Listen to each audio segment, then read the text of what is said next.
Hi, we're going to do a supplementary video for page 11 of functions, starting with 2f number 1.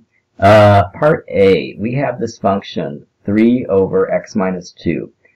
First thing it asks us is to determine the equations of the asymptotes. And we've already worked with vertical asymptotes from doing sign diagrams, and this is no different.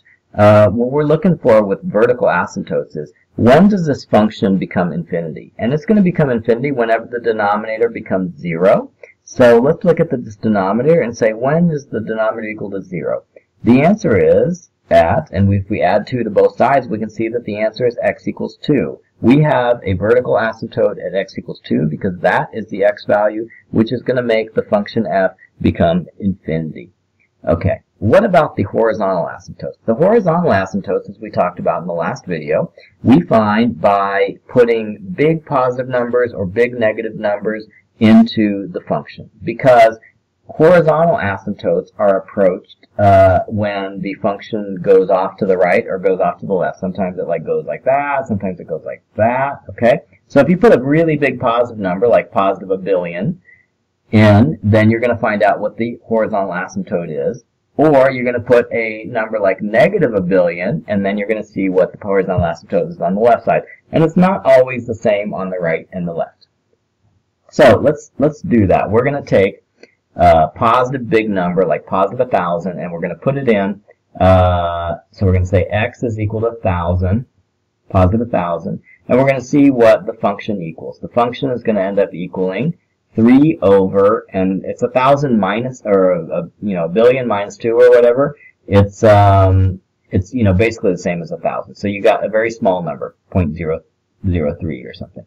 So you can imagine, like, the bigger number you put in, the smaller number you're going to get. It's going to get closer and closer to 0, but it's never actually going to get to 0. So you can see that the horizontal asymptote going to the right is going to be y equals 0. What about going to the left? What if we put x equals negative 1 billion in there, and what are we going to get? We're going to get 3 over negative 1 billion minus 2, which is basically negative 0.0003, really small, except it's a slightly negative number. But again, we have a horizontal asymptote of y equals 0. Okay? Let's go to 4. 4 asks, what's the behavior of the function as it approaches the asymptotes? Basically, when it approaches the asymptotes, what they want to know is, does it approach it from the top? Does it approach it from the bottom? Okay? And in the case of going to the right, so we'll say, as x approaches infinity, positive infinity, the function approaches 0 from the top. And as x approaches negative infinity, the function approaches 0 from the bottom. Right? That's what we discovered here at the top. And what about what x equals 2? So if we put x equals 2, or x approaches 2 from the left, so it'll be a number slightly below 2, then we're going to get 3 divided by negative 0.0001, which would be a big negative number. So then it would approach, the function would approach negative infinity. And if we approach 2 from the right, then we would have like 2.00001. And then the denominator would be 2.0001 minus 2, so it would be 0.0001. So the function itself would be 3 over 0.0001, which would be a big positive number. So the function would approach positive infinity. Okay? So all this is giving us the answer to 4, and it's describing how we're going to graph the function. Okay? Let's go back to number 3, which is find the axes intercepts. To find the axes intercepts, we can find the y-intercepts by putting x equals 0, and then we can find the x-intercepts by putting y equals 0. So let's first find the y-intercepts, which we find with x equals 0. So we'll put in x equals 0 into our function, and we'll get 3 divided by 0 minus 2, which is negative 2. So that would be when x equals 0, the y value is going to be negative 3/2, right? And when y equals 0, let's plug in, this is going to be the x-intercept when y equals 0. Then we're going to have 0 equals 3 divided by x minus 2. And then, so the y-intercept, oh, well, there is no y-intercept. There's no solution for this equation. And we also found out that y equals 0 is an asymptote, so there is no x-intercept, right? Okay. And then sketch the graph of the function. Oh, we forgot to state the domain and the range. So the domain would be all the valid x values. And we know that x cannot be 2 because that's the asymptote, right? What about the range? The range, what are the valid y values? The y can be anything except for 0. Okay? So now let's graph. So we know that there is, and I'm going to draw the asymptotes in light blue because it's hard to make dotted lines. So one of the asymptotes is x equals 2, which is going to be right here. Oops. X equals 2. And the other asymptote is going to be y is equal to 0. Okay. And then we know that there is a x-intercept or a y-intercept at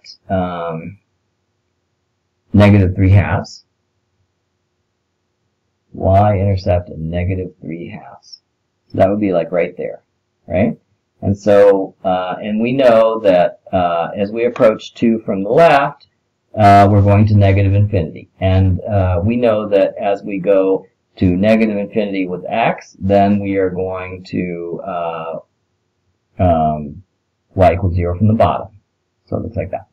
And then, so the other side is just going to be, if you go to infinity, to the right, we know that we are going to approach y equals 0 from the bottom, or from the top. And when we approach 2 from the right, we know that we are going to positive infinity. So, okay? So that's how we graph the basic features of this function, 3 over x minus 2. Okay, now we're going to go to page 12, and we're going to do one more function, 3x minus 1 over x plus 2, which is a little bit more complicated. So first thing we're going to do is we are going to find the asymptotes, right? So let's see. So 3x minus 1 and x plus 2. So what are the vertical asymptotes? The vertical asymptotes would be when the denominator equals 0, and we can see that the denominator would be equal to 0 when x equals negative 2. So that is the vertical asymptote. It's going to be right there. Okay? And then the horizontal asymptotes we can find by taking a big positive number and putting it in the equation, or putting a big negative number. So first we're going to say big positive number. So we're going to say, oh, x is going to go to positive infinity. What happens with the function then? The function becomes 3 times a big number minus 1 over a big number plus 2. And since the big numbers are the same, we're going to have like 3 times a big number minus 1 over a big number plus 2. And the minus 1 and the plus 2 are very small compared to the big number. And the big number is the same size as the other, so the big number cancels out, and we just end up with 3. You see that? Okay, so when x goes to positive infinity, the function approaches the value 3.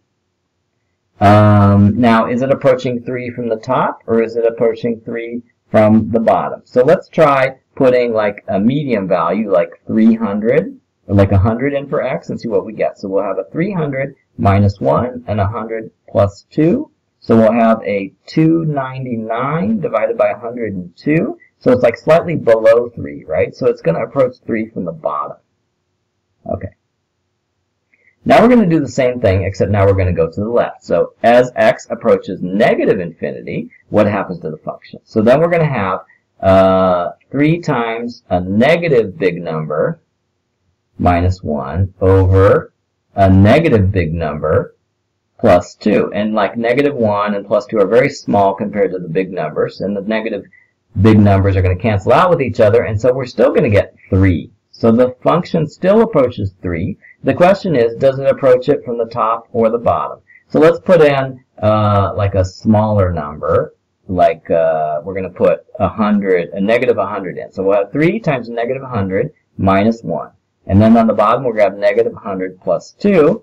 And we're going to have basically negative 301 divided by negative 98. So this is going to give us a, about positive 3. But is it slightly above positive 3 or is it slightly below positive 3? Slightly above positive 3. So we're going to approach it from the top.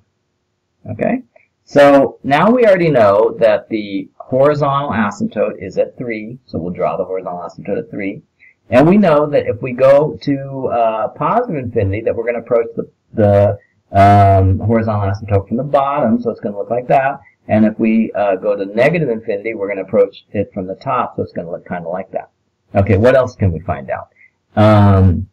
We can give the equations for the domain and the range. So the domain equation is going to be everything except for negative 2. And the range is going to be everything except for 3, because we have that data from figuring out what the asymptotes are. By the way, the asymptote for the horizontal asymptote is going to be y equals 3, right?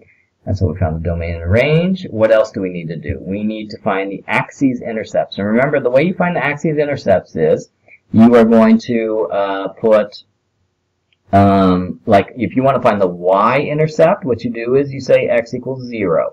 And so if you do that, you're going to have, for this function here, you're going to have 3 times 0 minus 1 over 0 plus 2, which is equal to negative 1 over 2, which is just negative 1/2, right? So that's the y-intercept. And what about the x-intercept? The x-intercepts you find by putting y equals 0. So now we have 0 equals 3x minus 1 over x plus 2. And basically, this is true whenever 3x minus 1 equals 0. Only the numerator is going to matter in this case. And then 3x equals 1, and x equals 1/3. Okay, so x equals 1/3 is the x-intercept. Okay.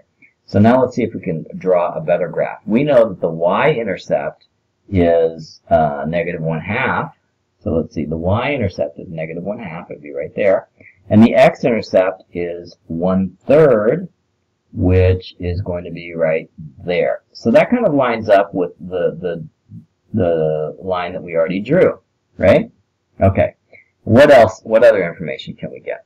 So part of it is, let's see, we got the domain range, we got the equation of the asymptotes, we got the axes intercepts, we talked about the behavior of the function as approach to the asymptotes, sketch the graph of the function. Okay, so basically that's what we were already doing, right? So the other side of it's just kind of look like that. It's going to be kind of a reflection. Okay, so that is example D. And if you look at B and C, they're very similar to A and D, so I'm not going to go through those. The only difference is if you look at B, it's got this 2 term here, so everything's going to be affected by that. Everything's going to be kind of raised up by 2. Okay, so that's it for 11 and 12, the graphing. Now I'm just going to take you through this one because maybe you're going to have trouble with this. Consider the function y equals ax plus b over cx plus d, where a, b, c, d are constants or just numbers, and c is not equal to 0. State the domain of the function. Okay, so we're just going to do the same things we did up above, except for now instead of numbers, we just have variables or constants. So we're going to say state the domain of the function. Remember that the domain of the function is kind of determined by what are the asymptotes, right? So let's find the vertical asymptotes for this function. Well, remember, the way you find a vertical asymptote is you see when the denominator is going to be equal to 0. And so let's just solve for the value of x that makes this 0. So we'll have x equals negative d over c. So this is the horizontal asymptote equation. So it's the horizontal asymptote. And then the domain is going to be equal to everything except for negative d over c. All right. So that's A. And then B, it says state the equation. Oh, I'm sorry, that's the vertical asymptote. It's the vertical asymptote, not the horizontal asymptote. I keep getting confused. Sorry. That's the vertical asymptote. So the vertical asymptote is x equals negative d over c. And the domain of the function would be x is not equal negative d over c. All right, let's go to C. Show that for c is not equal to 0, ax plus b over cx plus d equals a divided by c plus blah, blah, blah, blah. Hence, determine the equation of the horizontal asymptote. So I'm going to show you first why this is useful before we go through all the trouble of trying to figure this out. So why is it useful to have this expression here, a over c, blah, blah, blah, blah?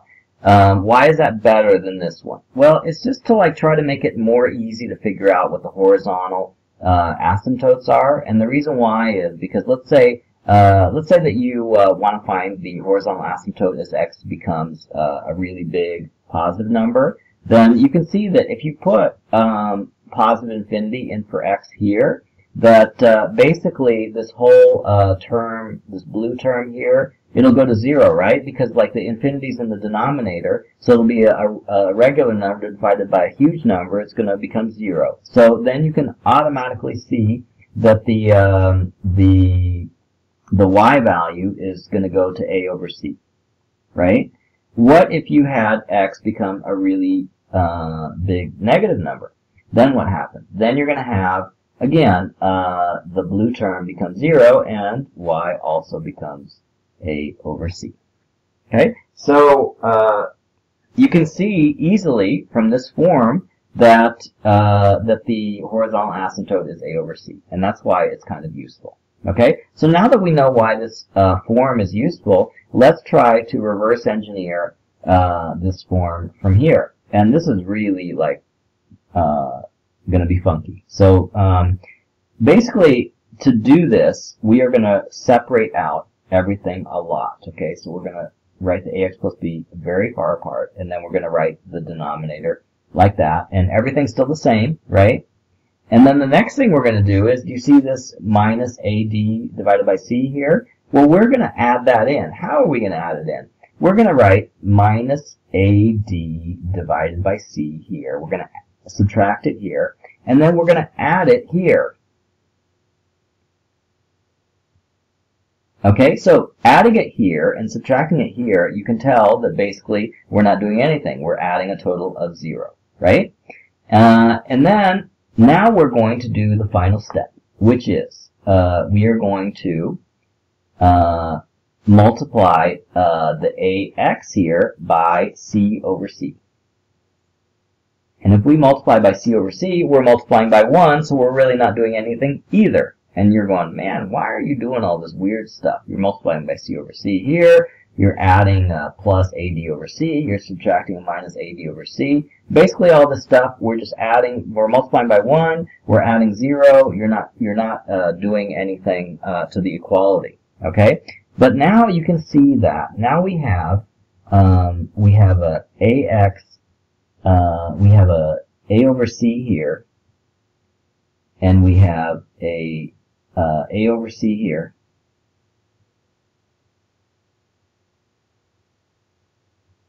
And we can factor out the a over c. And if we factor out the a over c, then what we're left with inside is cx plus d.